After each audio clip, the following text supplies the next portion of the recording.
Hi everyone. I'm actually grabbing my cup. I have some mushroom coffee in here. I'm Z, the fairy medicine woman, and I am a seer and a healer and also a teacher. And I've been getting a lot of messages around sharing how I developed my own gifts. A lot of people have been asking me questions on TikTok, and the ancestors were like, just turn on your camera and start talking. So today I wanted to explain how I, developed my psychic gifts. And I'm not going to remember to look into the camera, so it just is what it is. And I actually didn't know that I was using them. Like, everybody has psychic gifts. Some will be stronger than others depending on your path, but they don't function the same as clairs. So they may never develop for, like, being psychic may never develop for you in this lifetime. It may develop for you in another lifetime, or you may never develop it. But clairs, it's like anybody can access them at any time. And I didn't know that I was psychic for a really long time. And when I say psychic, I mean I'm like freakishly psychic, and I only really share about maybe 1 or 2% of my visions and what I see and what comes to fruition, because it took me a really long time to get to a point where I was like, I'm not crazy. That did happen, and sometimes the timing is always different, since time is like, it's not linear, it doesn't really exist, it's just something we use to measure to get from one spot to another. So like, I was having trouble interpreting it in the very beginning, and I had a knack since I was little for like always being in the right place at the right time, and saying something that would happen, and people just thought like, oh, you have really good analytical skills, or you're super smart. And I'm like, yes, I am super smart, and I do have phenomenal analytical skills, the best problem solver you're ever gonna come across. But there was also a part of me that knew where to be and when to be there. And it was just a matter of like consciously shifting into that energy, while also allowing my own energy to interact with like the universe and the energy around me. So the minute that I could balance that out, of me accepting that I could predict the future and I could see into the future with the co-creation of like the universe, everything became like its own language, and it was really easy to decipher, and it's still really easy to decipher. And I feel like my family knew but didn't really talk about it.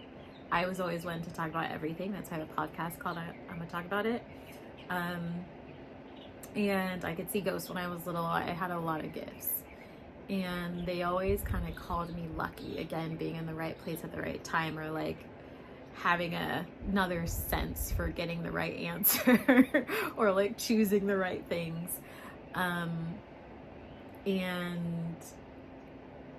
one time when I was home, I just like, I'm really good at following my urges, and so I just know when to go somewhere, and I know when to go home, or I know when to drive somewhere. And when I got home to my mom's house, I was like, oh, I'm here to take out my laundry, and I walked downstairs and then the minute I get to the dryer, it buzzes, and then she like looks at me all weird, and she was like, you are psychic. And I was like, what is that supposed to mean? I'm like, did you know the whole time? But I never really talked about it with my family. Like, they're very like systematic, Yeah, I'm like the opposite. I'm like the free spirit. I'm gonna go talk to ghosts. I'm gonna go read the signs. I'm gonna go like help someone with their ancestors because they're like literally standing behind me, won't go away. And I've always been that way. And so developing my psychic gift, I had to also learn how to accept it regardless of what my family thought and like what they would think of me, and just let it go, and surround myself with people who understood me and what I could do and wouldn't judge me or wouldn't get envious about it. Like I've been with some friends who have been extremely envious, and while they try to support, they also are filled with envy, and then it turns into rage. And so you have to, I wouldn't necessarily be careful with your gifts, but sometimes, like as I was developing and the stronger it got, I had to find a way to not tell everybody everything, because unfortunately people do want to know. Like I had someone asking me what they should do with their money and like what numbers they should pick, and you know, like huge red flag, huge red flag. You know, like my biggest thing is like do the financial planning. That's about as much as I will do, but I also manifest. So it's kind of like really finding a balance, and you know, it's so strong to the point where like I'll know what's gonna happen like years and years and years and years out, like, and sometimes it's exhausting to know that because it makes it harder to anchor into the present. And sometimes you want to share things with people because you're like, oh my gosh, you know what's gonna happen in 5 years? They're like, what? And I'm like, don't worry about it. I don't know why I said it. And sometimes it's a really beautiful gift because, you know, when I do my tarot readings, I can also let them know that, you know, you do have multiple timelines, but I can tell you this. If you choose one of these two decisions, like, you're gonna be a-okay. And that's what I think people forget about, free will. Like, even as a psychic, like, we can see multiple timelines, or at least I can see multiple timelines and people's options. And even though I can see that, it doesn't necessarily mean that they'll choose it. They could choose a different path. And I talked about this with one of the tarot readings about love and contracts and soulmates and things like that. So even if you have high expectations and you really want to be with someone, or you feel like you're going to be with someone, or you just have a cognizant about it, like, you could have free will and choose something else still, like, and they could do the same thing, or like they could choose something else and then your contract just ends, you know? So there's always the element of free will. And it's kind of interesting because I always know that something's really close, like when the signs get stronger and stronger and stronger. And by stronger, I mean like more in my face. Like some people say, you know, they're like, oh, look, I saw this angel number today. It's like, that's my like 10,000th angel number slash like skull slash animal I talked to today slash person that's come up and just channeled a random message and walked away and didn't know it, slash like 50 million visions all at one time, like just like boom boom boom boom boom boom boom boom boom. Or I watch TV and there's things on there, like our atmosphere is always communicating with us. And while we have a tendency to also say like, yeah, I'm psychic, it's a co-creation. Like a lot of psychics are able to use their mind's eye to see your future, or use their claircognizance to see your future or know things.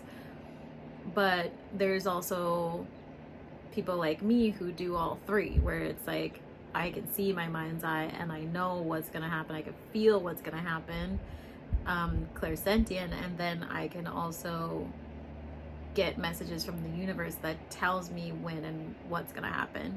And then it's just a language that you kind of build up over time, and it really, like, it took practice and like realizing that, you know, some signs are for other people and then some signs are for yourself, or some signs are like completely across the world, which I kind of started tapping into, and I talk about a little bit in my first book, when things were happening overseas in Gaza. Like, there was a lot of messages coming through, the energy was really strange, and I was like very, very, like, I was hurting and I could hear a lot of screaming, and I just kept like hearing biblical phrases and hearing, like, it was just very interesting how it was happening. So it was like a mix of like what was going to happen, but also what was happening simultaneously.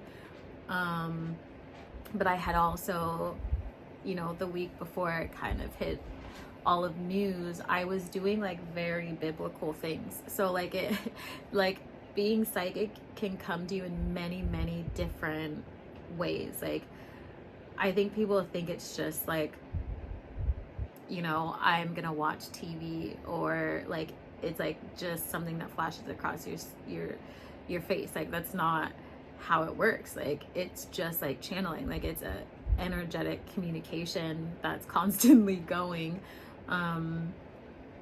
So like, you could feel something, like you just know up here that like something's gonna happen. You can feel in your gut that something's gonna happen, or maybe you get the chills, or, you know, when us mediums also channel, which also helps being a psychic, like they go hand in hand. Like, you start to feel people's ailments who have passed, and that's how you know like what they experienced as well. Like, maybe I can't breathe, or maybe I like lose my voice, or maybe I have like a sharp pain, or, you know, like whatever it may be. And then your gifts just change, and it really depends on the person. And also, something that I realized, depending on like how big your energy is, some people will like, some people can use your psychic gifts and your aura to see into the future as well. Like, it's almost like you know, in like Twilight, how she can like shield people, it almost does that. And I didn't know that that was a thing until I was traveling with someone, and I was realizing that they were seeing the same stuff that I was seeing, but I didn't tell them about it. And so like, it was almost like our energies were attaching. And then the minute I like pulled in my energy a little bit more and put the shield around myself, they started to ask a lot of questions about what to do next, X, Y, and Z. And I was like, oh, it's been my energy this whole time. And so, you know, we can go into that another day, but that has also been a really cool thing. And being psychic, like, you can use all of your other gifts to allow it to come out. Like, as someone who's a writer, I didn't realize as I was writing my book that I was writing things that were going to happen in the future, as I was telling the story. And I didn't realize that I could do that. And, you know, I had also written on a piece of paper, and I didn't remember doing it, a bunch of notes, random ass notes, nonsensical, like just channeling blah, blah, blah, blah, all these notes. And then like 2 months later, I pull it out, and it was important for that very for that very moment. And so that was just me and my like notepad, right? Just randomly, no, it wasn't even in a notepad. It was like on a bill or something. I got distracted and then was like just writing stuff on the side. And then you know, you can even, and I'll kind of explain this, like, you can use your art skills. Like, a lot of people who are psychic and gifted can literally draw the future, or like give you a preview of what's to come next. That's something that I also realized. And then sometimes the universe will confirm back to you that that person is real. So for instance, when I drew this person, the Peggy person, that happened to be a family member, but it also happened to be the exact person for somebody else. It was like double energy. And then I went in the store and then saw someone just like them, and they were standing in front of me in line. And I was like, okay, like sometimes, and it'll just communicate like that, where it's like mediumship also meets, like, you may meet someone who looks like that, or their energy is just manifesting through other people, right? Kind of like when you see past loved ones in other people, or they look just like them. Like, that would happen to me all the time when I would travel, and it freaked me the fuck out. Like, when I was at a counter once, and I was like, this person literally acts like my grandpa. And I was like, thank you so much. And he had a thick accent. And then I walk away, and then I have my back turned, and all he says is, have a good flight, Alicia, and winks the same way my grandpa does. And then he like went back to what he was doing. His accent was gone. I was like, well, so it's like your gifts can kind of flow in, like your psychic gifts are gonna mingle and mix in with everything else that you have. And for instance, like, I'll give you some more examples. Like this, I kept flipping this around because I was like, oh, it could be a bird, it could be land, it could be blah blah blah. And then I realized that I was drawing like zoomed in snapshots of the future, like some part of the future. I didn't know when it was coming, when it was happening. Like, I haven't dug in that much, but that's usually what was happening. And then I was running when I still had my red hair, because I was like, does this look like an eye with hair in their like hairs in their eye? And there was like green in the background. It was kind of sunny. And then I was running, and immediately my red hair comes across my face, and the sun's behind me, and the sun's behind me, and the trees are in front of me, and there's green on top. And then I immediately trip. And I was like, wow, like that was literally me, like trying to tell me, watch out. And so that was kind of funny. And then, you know, sometimes they'll tell you, like, the universe will tell you places you want to go. Like, when I drew this one, they immediately said sand dollar, and I was like, okay. And then I drew this one, and I was like, okay, no, this is a lotus somewhere overseas. I'm not gonna say, because I don't always say all of them. And then there was, I can't seem to find it, but I had drawn an outline of like a curvaceous black woman who had like shorter hair. I couldn't tell if it was a bun, but it was just kind of like back, and they were wearing this dress. It was kind of like tufted like right here. And I got distracted or something, and I left. And then I was like staring at it again, and I was like, who are you? And they just were standing there waiting, like they were waiting in line to talk to me. And I was like, like, I wasn't really interacting, so I was like, I don't know what you're waiting for. I'm like trying to draw you, but I'm like so caught up on who you are. And then today, actually, so it's been maybe like 3 days. Today, actually, my friend, she randomly sends me a photo, and she was like, I haven't seen this, or she says something about her ancestors. I haven't seen this photo before, or something like that. And I was like, oh my gosh, that's the woman who's been like standing around waiting. And they had like the same dress on, curvy, like, and it's someone who's like really close to them.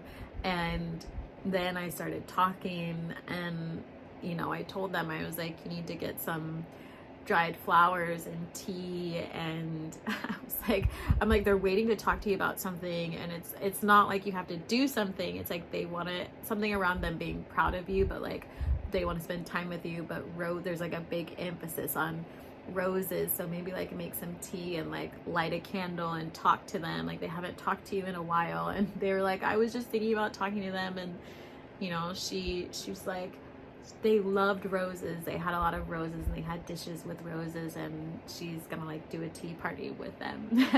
And I was like, this is why I love these gifts, because like you can't categorize them or put them into a box.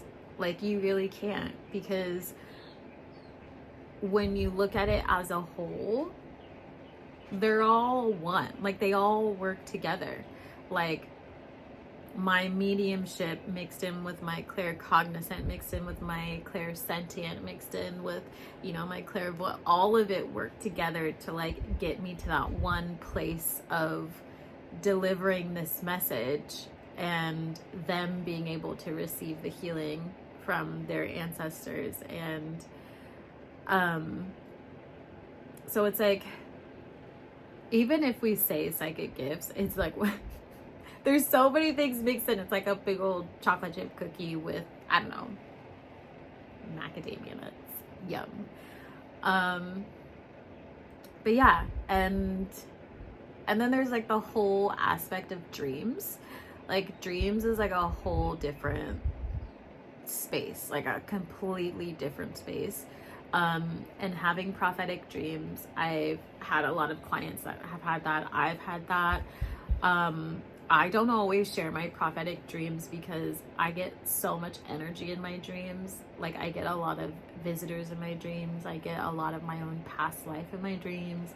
I do a lot of training. Like I've been hand-to-hand combat training for like the last 2 nights. And then I had someone in my family message me about self-defense. And so I was like, cool, which could also be your psychic gift, you know, and it's like that further confirmation of like what to do next or what you need to look into.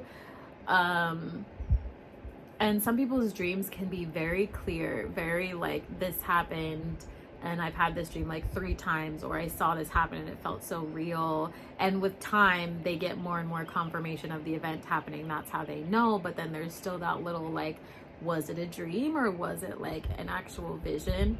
And so just like give yourself some time to develop your psychic gifts. And you know, when I was having dreams about like natural disasters a year before they were happening, that was really scary, because you're always like in the disaster. Like, so at least for me, hold on. Like I'm never like far from the disaster. I'm like in the disaster. And a part of me wonders if I'm like seeing it through someone else's eyes, which is possible because I know some people do that as well, or they like hover close to people when they visit certain timelines or whatever you want to call it, situations, events. So yeah, I think the best thing to do is just go with the flow. Like don't try to force your psychic gifts. Don't try and like think you have to have a crystal ball, which actually I'm getting a crystal ball because I love crystal ball and water gazing. But don't think that you have to have those things, because I'm severely psychic and I don't use any of those for the most part.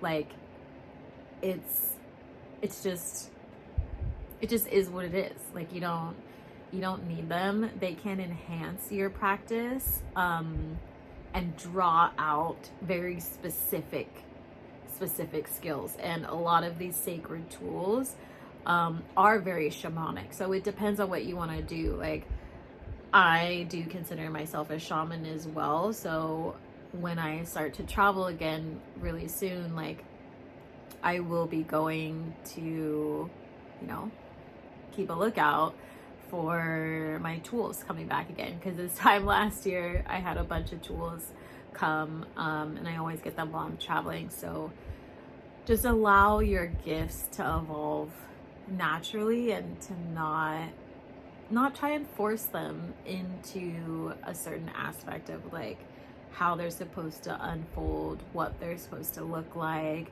Does this fit in this category? Does it fit in that category? Like, I have a lot of people talk about like, oh, this clear, that clear, that this clear, and it's, you know, because of TikTok and like these other social platforms, it's become very like I don't know, like glamorized. Like, it's like, you know, but there's a lot of people who have these gifts, they just don't talk about them, because it was something that's really sacred. And, you know, you see in a lot of cultures that a lot of the people who have the gifts were like folks who were like high priestess or high priestess. So high priestesses. What? And so it's like very respected. It's not something that you would dabble in. It's like something that you would approach with respect. And I'm very much the same way, but I'm a little bit more lenient. But I also think if you're going to be working with deities and other energies alongside your psychic gifts, because that happens a lot, right? Like, sometimes ancestors and deities will tell me what's coming if I don't see it for some reason. And so I just make sure I approach it with respect and honor and sacredness and gratitude. And it's not just, you know, oh, I'm developing my gifts today, I'm gonna be cool. Like, it's not like that at all. Like, I always use my gifts to help people. And one last thing before we go, I do want to end on, like, as you are journeying, I want to make sure that you are truly using your gifts to help the world. That is why you have them. A lot of people think that it's just for fun, or it's just because there's energy. And I've seen a lot of readers encourage that, or, you know, channels try and make these gifts into something dramatic, and it's like, oh, we've never seen it, like, oh, there's aliens. Oh, it's like, no, you just never talked to any person of color whose culture has known about this literally since the dawn of time. Like, make sure that you're using your gifts to help people and to re-educate people if you feel like it. And, you know, what some of the ways that I do is, like, I'm constantly open to receiving messages, and I will sometimes ask, even while I'm leaving, like, just let me know if I need to bring anything. Like, if there's something in the house that I need to give away, or if I need to get rid of clothing. Like, I give away my stuff all the time. I'm actually down to like 4 outfits right now because I'm gonna be traveling again soon, and, you know, there's always people that need it more than me. And I know that when they say give it away, there's a reason for it. And I had a small like luggage bag, and they were like, put that in the car. And I was like, okay. So I put it into the car, and then I was driving around. I had dropped some stuff off, and then, you know, I was like, just show me who needs it, and can you please be clear? Because I was like, I don't feel good.